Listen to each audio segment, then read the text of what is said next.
What's going on? Jack Sauce Eric here, and it is day 18. Day 18 of the 2023 Bitter Pops Advent Calendar. We're getting it in right at the deadline for the day, but it's still day 18. I'm happy we're getting it in. Let's have a bedtime beer, if you will. Day 18, diving in. Man, a few more days. 6 last week of this thing, man. It's kind of crazy. Really, day 18. Let's get this thing done. All right, what are we doing today? Uta Pils, the Minotaur. It's a double bock. Cool, or European style brewing. Uta Pils, I know what it means. Is that the brewery though? I don't know. Minneapolis, Uta Pils Brewing. Okay, take a look, you guys. Cool can. I like that. Kind of has a when we were doing the Bavarian calendar or the German calendar, Advent calendar several years ago. Had those classic German labels. This kind of has kind of a feel to that, and I really think it's cool. Uta Pils, though. Uta Pils is a word, I believe Norwegian word, if you will, that means drinking a beer outside, basically.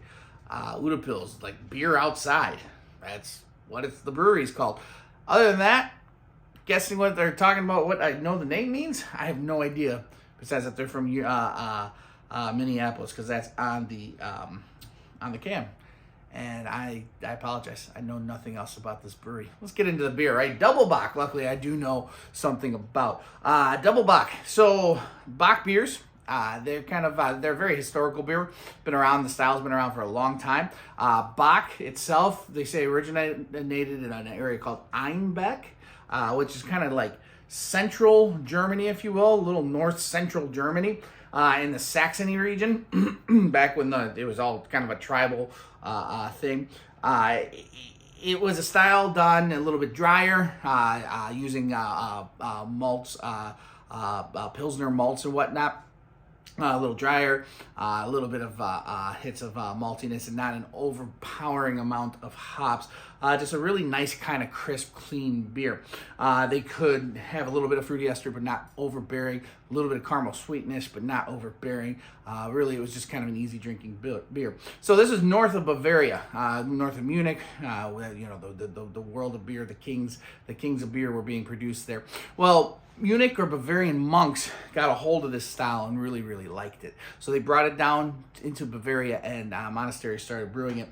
One monastery in particular, the beer itself has become Paulina Brewing. It was called Salvador. I don't remember the name of the monastery, but they started brewing a stronger version of a bock, if you will, and started calling it double bock. Doppel being double, the bock actually means goat, which we'll get into in a second here. So they started brewing this beer, or liquid bread as they called it, to kind of help get them through their Lent fast, if you will, their Lenten fast. So they would fast from food, but their belief was God would never deprive them of beer, right? So double, meaning they just took everything, more malt, a little more hops, and definitely more alcohol added into these double bocks, and they would literally nutritional beers. They were considered nutritional beers. They would drink these to get nutrients into their system when they were fasting during Lent. And that's how the double bock was born. So it's healthy beer. I've always appreciated that about beer. You can actually, some people say you can lose weight, a significant amount of weight just drinking beer, and it's kind of a healthy diet. I'm never going to try it. I like food too much, but yeah. Anyway, Doppelbock. Let's give this thing a shot. Bock, the name itself does mean goat, which is kind of an interesting thing to call a beer. A lot of people say, and I think this is probably the most reasonable answer as to why you would call it that. A lot of people say the Bavarian or monks, the accent of the Bavarian people, when they were trying to pronounce the word Einbeck, the town Einbeck, they were calling it Einbach. And hence Bach was born. Einbach means billy goat in German, or in Bavarian's form of the language at the time, and that's where it is, and it's stuck to this day. So this is the goat of beers, if you will. Double bocks, like I said, they use a lot more malt. They can range in all sorts of color, modern double box. This one's very, very traditional, but they can be like there is a Helles Bock, if you will, which will be crystal clear and very dry. But most double box tend to have a little bit of a darker color to it. A traditional Bock, if you will be a little bit paler, but still kind of have the copper and brick, nutty kind of brown hues. This will be a little bit darker, and you can see that is a beautiful kind of nut brown, if you will. There's hints of copper and red and rust in there, which is makes for a really pretty beer. They tend to have a pretty creamy head. This one definitely does. It's not huge, but that's my fault. One day I'll get the perfect pour. It's usually either too much like head like this or not enough. But that's, again, user error. They will have a little bit more malty sweetness, where traditional Bocks tend to be a little bit drier, a little bit more crisp. You are definitely getting more maltiness out of here. To make the double Bock, they do use the decoction method, where they are once again taking from the mash, boiling it separately, adding it back in, raising the temperature, but at the same time opening up more of that malty sweetness coming out of those malts. So let's take a look. A lot of them will have chocolate, like kind of a bittersweet chocolate note to them, nutty notes to them, toasted grains. They can have fruit esters. It looks like kind of a fruit forward beer. Has a lot of kind of, these darker beers tend to have a lot of those fruity, like baking spices and fruit cake, if you will. Bocks don't usually. Double Bocks don't usually. They're a little drier, a little crisper. This one has a beautiful nose. Holy cow.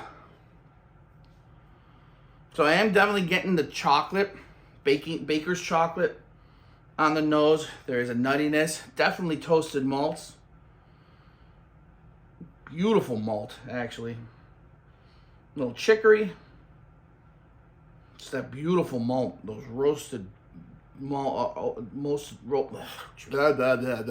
roasted grain and caramel notes.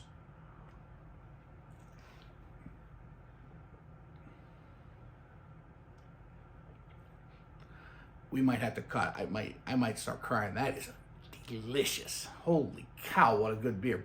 That is a great example of a Doppelbock. So there's definitely a malty sweetness to it. The modern day Doppelbock tends to be a little bit drier. They say that the monks, when they were making it, definitely would make it a little bit sweeter, and just because, what they would brew versus what we can do in brewing now. This has a beautiful sweetness to it. It's so well controlled. It's like they walked right up to the line where it's kind of like, if we go any further with sweetness, it's going to be too much. And this is going to be kind of a sweet, malty, forward beer. No. This just walks up to that line perfectly and then stops. It's very dry, very crisp. That baker's chocolate, bittersweet chocolate kind of component. The dryness of chicory. There's kind of a cinnamony kind of bark complexity to it. Very, very cool. Lots of nutty kind of quality.